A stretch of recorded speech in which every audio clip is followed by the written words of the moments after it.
red has the longest wavelength, and the violet has the shortest wavelength. And it turns out because V equals lambda F,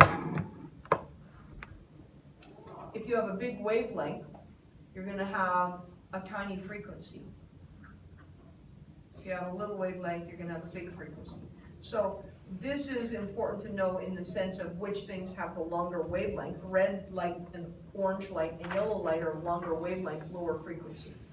Violet light and indigo and blue light, the opposite. So there's my blue wave light, and it comes into a hole, and it gets diffracted. But if you have a big wavelength, what I do is I think of it like a big thing squishing through, it gets bent way more. So the rule is the larger the wavelength, the more diffraction.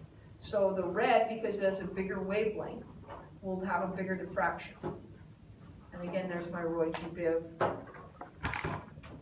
And so that is one of these two things are you have to know on the test in terms of it's a rule.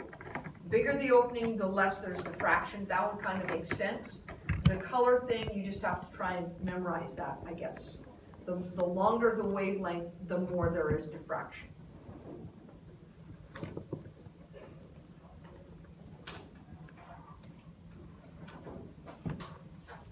Okay, so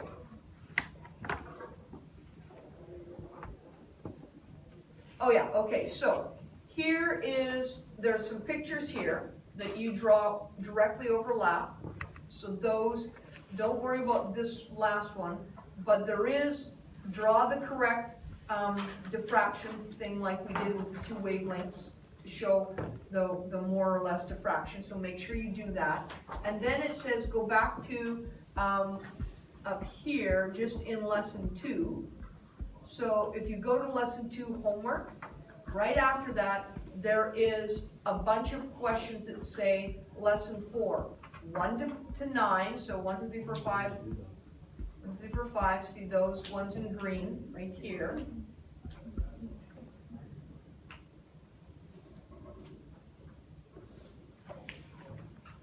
Six, and then, 1 to 9, so, okay.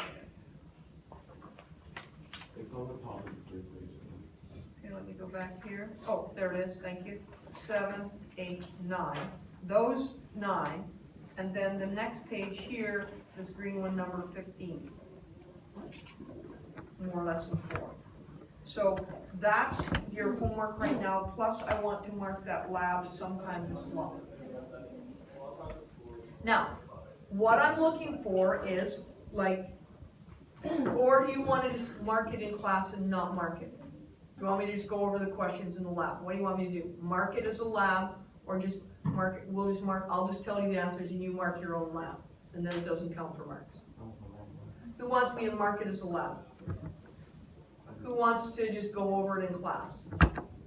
Okay, it's kind of even, so I'll ask again and actually count. Okay, who wants me to mark it as a lab sometime by the end of the class? 1, 2, 3, 4, 5, 6, 7, 7, 8. Okay? Who wants me to just go over the answers? 1, 2, 3, 4, 5, 6, 7. Okay, so we'll mark it as a lab. I need the marks, dude. Okay. Now, let me look what we're doing tomorrow. Homework 5. If you want, I can mark it tomorrow, if that gives you less pressure, because there's enough to do today, and there's a short class because of our wrap thing. So that's okay too. So I'll mark it tomorrow.